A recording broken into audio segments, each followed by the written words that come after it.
दिन था 24 जुलाई 2011 का और जगह थी अमेरिका का टेक्सास राज्य। और इसी राज्य के अंदर से एक छोटी सी नदी बहती है और इसी नदी के साथ बसे हुए गांव के लोग जब सुबह सुबह नदी पर गए तो उन्होंने वहां बहुत अजीब सी चीज नोटिस करी। उन्होंने देखा कि सामने मगरमच्छों का झुंड बहुत अजीब तरीके का बिहेव कर रहा है और जब वो लोग उस मगरमच्छों के झुंड के पास गए तो उन्होंने नोटिस किया कि ये तो किसी इंसान को खा रहे हैं। ये देखते ही वहां रहने वाले लोगों ने पुलिस को बुलाया और पुलिस ने आते ही मगरमच्छों के झुंड को साइड किया और उस बचे कुचे इंसान की लाश को बाहर निकाला। यहाँ तक अभी पुलिस को लग रहा था कि मरने वाला व्यक्ति जरूर एक्सीडेंटली इस नदी के अंदर जा गिरा होगा और वो मगरमच्छों का शिकार हो गया। लेकिन जब उन्होंने लाश को ध्यान से देखा तब उन्हें समझ में आया कि नहीं, ये कोई एक्सीडेंट नहीं है, बल्कि ये तो कुछ असल में इस पूरे कांड की शुरुआत होती है तकरीबन 11 दिनों पहले से, यानी कि 13 जुलाई 2011 से, जब नॉर्थ कैरोलिना की रहने वाली शिवान और हेडी नाम की दो औरतें वहीं के एक लोकल पुलिस स्टेशन में गई और उन्होंने वहां जाकर पुलिस वाले के डेस्क के ऊपर एक फोटो रखी और कहा कि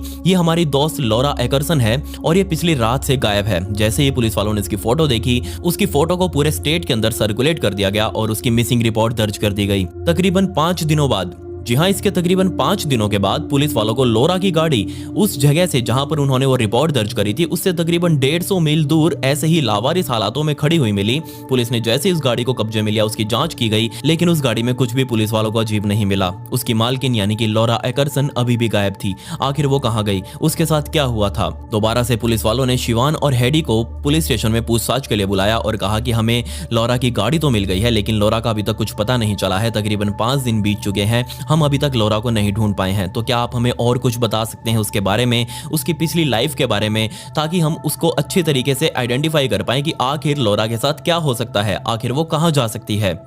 तब यहाँ पर इन दोनों ने मिलकर लॉरा की पिछली बहुत ही भयानक जिंदगी के बारे में पुलिस को बताना शुरू किया। जी हाँ, तकरीबन 7-8 सालों पहले, यानी कि 2005-6 के आसपास, जब ये लॉरा, शिवान और हेडी बहुत अच्छे दोस्त नए नए बने ही थे और तभी लॉरा की मुलाकात एक म्यूजिक स्टूडियो में म्यूजिशियन से हुई जिसका नाम ग्रैंड था। अब जैसे ही ग्रैंड ने लॉरा को देखा और लॉरा ने ग्रैंड को देखा तो ये दोनों आपस में एक दूसरे को अट्रैक्ट कर रहे थे। पहले ही दिन देखने के बाद दोनों ने साइड में जाकर एक दूसरे से बातें करी, दोनों ने एक दूसरे का नंबर एक्सचेंज किया और फिर क्या, वही होना था जो आपने सोचा हुआ है। जी हाँ, ये दोनों एक दूसरे के प्यार में पागल हो चुके थे। पूरी पूरी रात वो फोन पर बातें करते रहते, दोनों एक दूसरे को शादी के सपने दिखा रहे थे। हमारा घर ऐसा होगा, हमारी शादी ऐसी होगी, हमारी लाइफ अच्छी होगी, हमारे इतने बच्चे होंगे, हमारी फैमिली ऐसी होगी। अब जैसे ये चीज लॉरा सुन रही थी तो उसको भी ये चीज अब तक समझ आ चुकी थी कि हाँ, जो भी कुछ है उसका बस एक ग्रांट ही है और उसको इसी के साथ अपनी आगे की जिंदगी अब बितानी है। जब तक ये दोनों रिलेशनशिप में थे तब तक बहुत बहुत अच्छा इनका सब कुछ चल रहा था, लेकिन रिलेशनशिप में आने के सिर्फ 1.5 सालों बाद ही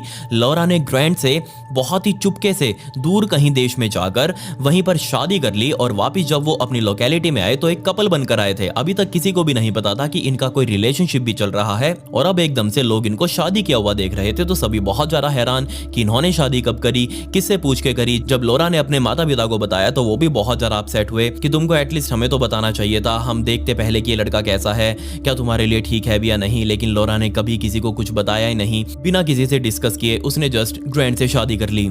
शादी होने के बाद भी कुछ टाइम तक तो ठीक था, लेकिन तभी यहाँ पर ग्रैंड ने अपना असल चेहरा दिखाना शुरू किया। जी हाँ, शादी होने के बाद लॉरा को ये चीज पता चली कि ग्रैंड तो ड्रग्स और अल्कोहल का बहुत ज्यादा एडिक्टेड है। जी हाँ, वो सारा दिन माल पीकर सेट रहता, इधर उधर भंड रहकर पड़ा रहता, लेकिन इस चीज की खबर शादी से पहले लॉरा को बिल्कुल भी नहीं थी। और जैसे ही ग्रैंड का ये रूप लॉरा के सामने आया तो उसको बहुत ज्यादा बुरा लगा। उसको समझ नहीं आ रहा था कि आखिर वो ग्रैंड को कैसे समझाए कि उसको अपनी जिंदगी के एक अच्छे पाथ के ऊपर चलना चाहिए, लेकिन वो तो इधर नशे पते फूक कर भंड पड़ा था। खैर, जैसे ही लॉरा ग्रांड को कुछ भी कहती तो यहाँ ग्रांड लॉरा को बहुत ज्यादा कंट्रोल करने की कोशिश करता। ग्रांड ने ना सिर्फ लॉरा को नए दोस्त बनाने से मना कर दिया था, बल्कि उसने साफ तौर पर ये लॉरा को समझा दिया था कि तुम्हारे पहले, यानी कि शादी से पहले जितने भी दोस्त थे उसमें से किसी से भी तुम कभी बात नहीं करोगी। तुम्हारे मोबाइल की पूरी एक्सेस मेरे पास रहेगी। अगर तुमने किसी से भी बात करी तो मुझे पता चल जाएगा और उसके बाद तुम अपना हिसाब लगा लेना। लॉरा ने जब ये चीज सुनी तो वो बहुत ज्यादा अपसेट हो चुकी थी।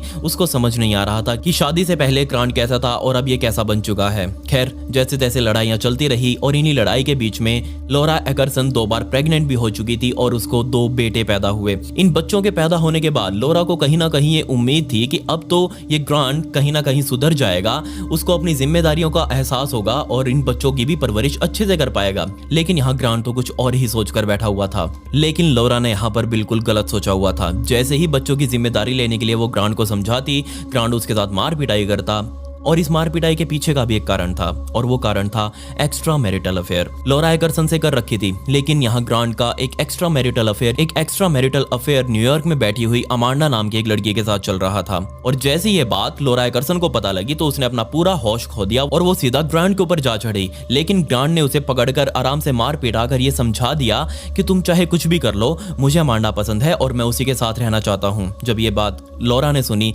तो उसको समझ आ चुका था कि उसकी आगे की जिंदगी बर्बाद होने वाली है। उसको समझ नहीं आ रहा था कि आखिर वो आगे सब कैसे मैनेज करेगी। 2010 का एक वो दिन भी आया जब लॉरा सुबह सुबह अपने घर में उठी तो उसने देखा कि ग्रांट उसके बेडरूम में है ही नहीं, जबकि वो रात को एक साथ सोए थे। और जैसे उसने सुबह उठकर देखा कि ग्रांट वहां से गायब है तो उसने पूरे घर के अंदर ग्रांट को ढूंढा, उसको कॉल करने की कोशिश करी, लेकिन ग्रांट का नंबर स्विच ऑफ आ रहा था। लॉरा बहुत ज्यादा टेंशन में आ चुकी थी कि उसका पति आखिर कहाँ चला गया। उसने आस पड़ोस में लोगों से पूछताछ करी, ग्रांट के दोस्तों से भी बात करने की कोशिश करी, लेकिन किसी को पता ही नहीं था कि आखिर ग्रांट है कहाँ पर। दिन बीतते गए और अब एक हफ्ते के आसपास का समय निकल चुका था। लॉरा अभी भी अपने पति को ढूंढ रही थी और तभी जैसे ही वो फेसबुक चला रही थी और उसी फेसबुक फीड के अंदर उसने ग्रांट की आईडी देखी जो कि कुछ ही मिनटों पहले अपडेट की गई थी। जी हाँ, उस आईडी से एक फोटो पोस्ट की गई थी जिसके अंदर ग्रांट और अमांडा ने शादी कर ली थी। आपने बिल्कुल सही सोचा, ग्रांट नॉर्थ कैरोलिना से निकलकर सीधा न्यूयॉर्क गया, वहां अमांडा रहा करती थी, अमांडा के घर पर गया, वहां जाकर इन दोनों ने शादी कर ली और अमांडा और ग्रांट अब एक साथ रह रहे थे। ये चीज देखते ही लॉरा अब अपना कंट्रोल खो चुकी थी। उसको बहुत ज्यादा गुस्सा आया और गुस्सा आना यहाँ वैलिड भी था। उसका पति उसके साथ रहते हुए किसी और लड़की के साथ शादी कर चुका था। उसने तुरंत ही ग्रांट को फोन करने शुरू किए। अब यहाँ पर ग्रांट का फोन नंबर भी ऑन हो चुका था। अब उस फोन कॉल के ऊपर ही ग्रांट और लॉरा के बीच में लड़ाई चल रही थी और तभी यहाँ लॉरा ने उस फोन कॉल पर कहा कि तुमने मेरे साथ शादी करी है और तुम मेरे साथ शादी में होते हुए किसी दूसरी के साथ शादी कैसे करते हो जबकि हमारा तो अभी तक डाइवोर्स भी नहीं हुआ। तब यहाँ ग्रांट ने कहा कि हमारी तो शादी ही नहीं हुई कभी। इतने साल से जो हम रह रहे थे वो बिना शादी के रह रहे थे, क्योंकि तुमने कभी नोटिस ही नहीं किया कि जब हमने वो मैरिज सर्टिफिकेट बनवाया था उस पर सिर्फ तुमने साइन किए थे। मैंने आज तक कभी उस मैरिज सर्टिफिकेट के ऊपर साइन ही नहीं किए। जैसे ये बात लॉरा को पता चली, उसके पैरों के नीचे से जमीन खिसक गई। उसको अपनी पूरी दुनिया उजड़ती हुई दिख रही थी। उसके साथ इतना बड़ा धोखा हो चुका था, 2 बच्चे उसके पैदा हो चुके थे, लेकिन अब उसका पति उसको ये सब बोल रहा था। लॉरा को समझ आ चुका था कि ग्रांट उसके साथ इतने सालों से एक प्रैंक कर रहा था, उसके साथ पूरी फैमिली बनाई, उसके साथ इतना टाइम पास किया, वो जस्ट एक मजाक था। लेकिन लॉरा की जिंदगी तो अब खत्म हो चुकी थी। वो तो बर्बादी की राह पर चल रही थी। इस फोन कॉल के तकरीबन 2 दिनों बाद लॉरा जब अपने घर पर ही थी, वहां पर एक पोस्टमैन आया और उस पोस्टमैन ने एक नोटिस लॉरा के हाथों में थमाया और उस नोटिस में लिखा हुआ था कि ग्रैंड कोर्ट में गया है और उस कोर्ट में जाकर उसने अपने बच्चों की कस्टडी को उसके हवाले करने के लिए कहा है। जैसे ये बात लॉरा को पता लगी कि उसके बच्चे भी अब उसके पास से जाने वाले हैं तो वो बहुत ज्यादा परेशान हो चुकी थी। उसने अपने बच्चों को ना देने की कसम उठाई, कोर्ट में केस चला और 2010 का ही अंत होते होते फैसला आ चुका था कि क्योंकि अब लॉरा के पास कोई स्टेबल जॉब नहीं है, वो अकेली है, तो वो 2 बच्चों की रखवाली सही से नहीं कर पाएगी। तो इसलिए कोर्ट ने इन दोनों बच्चों की कस्टडी ग्रांट के हाथों में सौंप दी। दोनों बच्चे भी अब लॉरा के पास से जा चुके थे। लॉरा बहुत ज्यादा परेशान चल रही थी। 2011 की शुरुआत में लॉरा ने फिर से एक केस डाला और उस केस में कहा गया कि ग्रांट मेंटली स्टेबल नहीं है, वो नशे पते फूकता है और इन्हीं नशों के चक्कर में वो कभी भी अपने बच्चों के साथ कुछ भी कर सकता है। इसलिए मुझे मेरे बच्चे सेफ उसके हाथों में दिखाई नहीं दे रहे और उन बच्चों की कस्टडी वापस मुझे दी जाए। 2011 अप्रैल महीने में कोर्ट ने फैसला सुनाया कि अब क्योंकि दोनों ही बच्चे माता पिता चाहते हैं कि वो रखे तो इसलिए हम 3 और 4 दिनों का बंटवारा करते हैं। हफ्ते के 4 दिन ये बच्चे ग्रांट के पास रहेंगे, 3 दिन ये बच्चे लॉरा के पास रहेंगे और इन दोनों को ये बच्चे आपस में एक्सचेंज करने पड़ेंगे। ये चीज जानकर लॉरा को कहीं ना कहीं सुकून तो मिला कि एटलीस्ट उसके बच्चे कहीं ना कहीं अभी भी उसके साथ ही हैं। तकरीबन 2 महीनों के आसपास का समय बीत चुका था। लॉरा और ग्रांट दोनों एक दूसरे के घर जाते, वहां से अपने दोनों बच्चों को पिक करते, अपनी गाड़ी में बैठाकर अपने अपने घर ले आते और ये 8 हफ्तों तक तो सही चला। 13 जुलाई 2011 का दिन आ चुका था और ये वो दिन था जब लॉरा को ग्रांट के घर से जाकर अपने बच्चों को पिक करके अपने घर घर लेकर आना था। लोरा सुबह सुबह उठी, उसने अपना नाश्ता वगैरह किया, बाहर निकलकर गाड़ी में बैठी, गाड़ी उठाकर सीधा वो ग्रांट के घर पर पहुंची। उसने दरवाजा खटखटाया और अंदर जाकर अपने बच्चों से वो मिलने लगी। लेकिन जैसे ही वो दोनों बच्चों को लेकर बाहर निकलने वाली थी, ग्रांट उसके रास्ते में आकर खड़ा हो चुका था। उसने दरवाजा अंदर से लॉक कर दिया और लोरा के साथ लड़ाइयां करने लगा। उसने कहा लोरा को कि मैं बहुत ज्यादा परेशान हो चुका हूँ ये बच्चों की अदला बदली से, मैं नहीं चाहता कि बच्चे तुम्हारे पास जाएं, इसलिए मैं हमेशा हमेशा के लिए तुमको इस बच्चों से जुदा कर रहा हूँ, तुमको कहीं और भेज रहा हूँ। जैसे ये बात लोरा ने सुनी तो उसको समझ नहीं आया कि आखिर ये ग्रांट कैसी बातें कर रहा है, वो क्या करना चाह रहा है। और इससे पहले कि वो कुछ समझ पाती, यहाँ ग्रांट ने एक पेचकस के साथ, एक स्क्रू ड्राइवर के साथ लोरा के ऊपर हमला कर दिया। उसके गले के अंदर वो पेचकस ही पेचकस मारने लगा और इतनी तेजी से मार रहा था कि लोरा को संभलने तक का मौका नहीं मिला। लेकिन फिर भी किसी तरह लोरा अपने आप को डिफेंड कर रही थी, अपने आप को बचाने की कोशिश कर रही थी। और हैरानी वाली बात यहाँ ये थी कि उस टाइम पर ये अमांडा, ग्रांट की दूसरी पत्नी, वो उसके साथ ही खड़ी थी।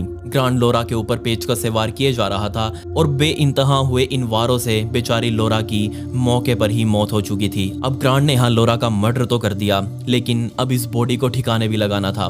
खून बहुत ज्यादा बह चुका था, पूरे घर के फर्श के ऊपर खून ही खून था। आसपास जो चादरें पड़ी थी, बेडरूम में भी खून पहुंच चुका था, उन चादरों के ऊपर भी खून लगा हुआ था। काफी सारा फर्नीचर जो था वो भी खून से लथपथ हो चुका था और यहाँ ग्रांट खुद भी ऊपर से लेकर नीचे तक खून में सना हुआ था। तब ग्रांट और अमांडा दोनों बैठे, इन दोनों ने बच्चों को दूसरे कमरे के अंदर शिफ्ट किया और खुद यहाँ दोनों बैठकर ये सोच रहे थे कि आखिर वो इस बॉडी का अब क्या करें। तब इन दोनों ने प्लान बनाया कि क्यों ना हम इस बॉडी को कहीं ऐसी जगह दफना दें जहां कोई पहुंच ही ना सके, या फिर इस बॉडी के साथ कुछ ऐसा करें जिससे ये बॉडी कभी उन्हें मिले ही ना। क्योंकि आज भी ये रूल है अमेरिका में या फिर काफी सारे देशों के अंदर ये रूल है कि जहां किसी को लाश ही नहीं मिलेगी वहां कोई क्राइम ही नहीं साबित हो पाएगा, और क्राइम साबित नहीं होगा तो सजा की तो बात ही नहीं बनती। ये बात जानकर उसी शाम को ग्रांट अपने घर से बाहर निकला। उसने अपनी गाड़ी उठाई और गाड़ी उठाकर सीधा वो पास ही के एक सुपरमार्केट में गया और सुपरमार्केट में जाकर उसने शॉपिंग करनी शुरू करी। और शॉपिंग के नाम पर उसने काफी सारी एसिड्स की बॉटल्स, आरी, ब्लेड्स, ब्लीच के कैंस, काफी सारे रफ कपड़े,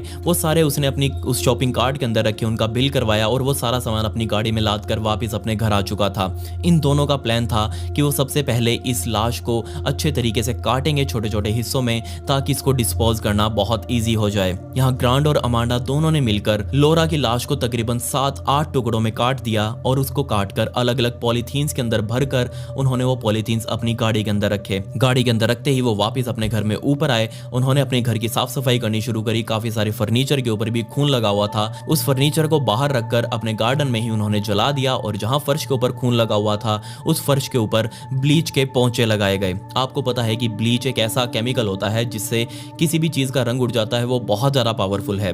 तो यहाँ पर वो ब्लीच का इस्तेमाल कर रहे थे। घर की पूरी साफ सफाई करने के बाद उन्होंने अपने बच्चों को वापस अपनी गाड़ी में बिठाया और ये दोनों भी अब गाड़ी में बैठकर वहां से निकल चुके थे। उनको याद आया कि टेक्सास के अंदर जो नदी बहती है उसके अंदर काफी सारे मगरमच्छ भी तो हैं, तो क्यों ना हम इस लाश को वही डंप कर दें। लेकिन उससे पहले उनका प्लान ए ये था कि क्यों ना वो इस लाश को एसिड के अंदर गला दें। ये बहुत ज्यादा ईजी होने वाला था, तो उन्होंने सोचा कि हम ये काम भी उस नदी के पास जाकर ही करेंगे। वो इस काम को यहाँ शहर के बीच में रहते हुए तो नहीं कर सकते। वो अपनी गाड़ी को लेकर सीधा टेक्सास की उस गांव के साथ में बहने वाली नदी के पास पहुंचे और वहीं पर जंगलों के बीच में अपनी गाड़ी को लगाकर उन्होंने लोरा की लाश को एसिड के अंदर गलाना शुरू किया। लेकिन वो एसिड इतना पावरफुल नहीं था, उसके अंदर लाश को गलने में काफी सारे दिन लगने वाले थे और ये काम ग्रैंड और अमांडा बहुत जल्दी करना चाह रहे थे। तब उन्होंने अपने प्लान बी को काम में लिया। लोरा की लाश के टुकड़ों को साइड से बह रही नदी के अंदर फेंक दिया, जहां पर उनको मगरमच्छ ऊपर तैरते हुए दिखाई दे रहे थे।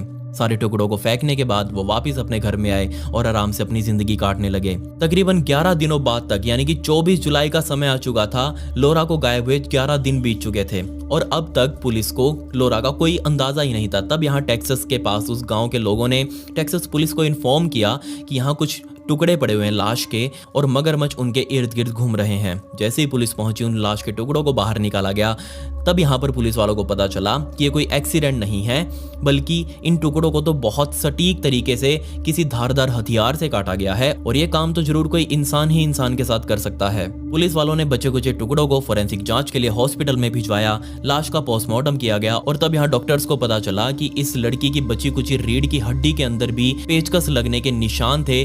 जी हाँ रीढ़ की हड्डी कितनी मजबूत होती है हमारी, उसके अंदर भी पेचकस आर पार हो चुका था। अब आप सोच ही सकते हैं कि यहाँ पर लोरा को किस तरीके का दर्द दिया गया था उस टाइम पर, जिस टाइम पर ये ग्रांट उसकी जान ले रहा था। खैर लाश को ट्रेस करते हुए और लोरा की पिछली जिंदगी को देखते हुए पुलिस वाले सीधा ग्रांट और अमांडा के पास पहुंचे और उन दोनों को हिरासत में लिया गया। ग्रांट की जेल के अंदर अच्छे से सेवा की गई, जी लगाकर उसको तोड़ा गया और तोड़ते तोड़ते उसने सब कुछ कबूल कर लिया कि ऐसे ऐसे लोरा और उसके बीच में सब कुछ ठीक नहीं चल रहा था और बच्चों की कस्टडी सिर्फ उसके पास ही रहे, इसीलिए उसने लोरा के साथ ये सब कुछ किया। जिस पुलिस वाले ने ग्रांट का इंटरव्यू लिया था उस पुलिस वाले ने कहा कि मैंने अपने 30 साल के पुलिस करियर के इतिहास में ऐसा अजीबोगरीब केस नहीं देखा, ऐसी नफरत कभी उसने आज तक नहीं देखी थी जो वो पहली बार अब देख रहा था। खैर इन दोनों को कोर्ट के अंदर पेश किया गया और कोर्ट में जाते ही ये अमांडा जो कि अभी तक इस ग्रांट की पत्नी बनकर बैठी हुई थी, ये पलट चुकी थी और उसने कहा कि ग्रांट तो खुद मुझे भी ब्लैकमेल कर रहा था, मुझे मजबूरी में इस ग्रांट का साथ देना पड़ा। इसने मुझे कहा था कि अगर तुम मेरा साथ नहीं दोगी तो मैं तुम्हारा भी इस लोरा के जैसा हाल कर दूंगा, और क्योंकि मैं बहुत ज़्यादा डर चुकी थी, मुझे भी अपनी जान की फिक्र थी, इसलिए मैं मजबूरी में आकर इस ग्रांट का साथ दे रही थी। खैर क्योंकि अब वो भी एक मर्डर के अंदर शामिल थी और ग्रांट ने तो मर्डर किया ही था, इसके बदले कोर्ट अब इस फैसले के ऊपर पहुंचा कि कोर्ट ने ग्रांट को लाइफ इम्प्रिजनमेंट सुनाई, वो भी गैर जमानती, मतलब कभी भी वो जमानत लेकर बाहर नहीं आ सकता। इसके अलावा अमांडा को 20 सालों की जेल की सजा सुनाई गई। तो हो सकता है अमांडा 2032 के आसपास इस जेल से बाहर निकल आएगी और अपनी आगे की जिंदगी वो कंटिन्यू करेगी। खैर आप मुझे बताइए कि आपको इस केस के अंदर क्या अजीब लगा। मुझे ये समझ नहीं आता कि लोग आखिर ऐसे रिलेशनशिप बिल्ड ही क्यों करते हैं जिनकी शुरुआत ही झूठ के साथ हुई हो। और मैं आज आपको ये बात पक्का कह सकता हूँ कि एक रिलेशनशिप जो कि झूठ के साथ शुरू हुआ है वो कभी भी सफल हो ही नहीं सकता। तो आप भी अपने आप को ऐसे लोगों से बचा कर रखिएगा हमेशा जो कि आपके साथ बहुत ज़्यादा अच्छा बनने की कोशिश कर रहे हो, जिनसे जुड़े हुए आपको कुछ ही टाइम हुआ हो और वो आपकी बहुत ज़्यादा ओवर केयर कर रहे हो। ऐसे लोग एंड में आकर हमेशा कुछ ना कुछ आपको धोखा ही देंगे और वो धोखा आपकी ज़िंदगी से भी बड़ा हो सकता है। सो अपने आप को इस दरिंदों से भरी हुई दुनिया में सेफ रखिएगा, क्योंकि सेफ रहना बहुत ज़्यादा ज़रूरी है बजाय किसी के झूठे दिलासों के अंदर आने में।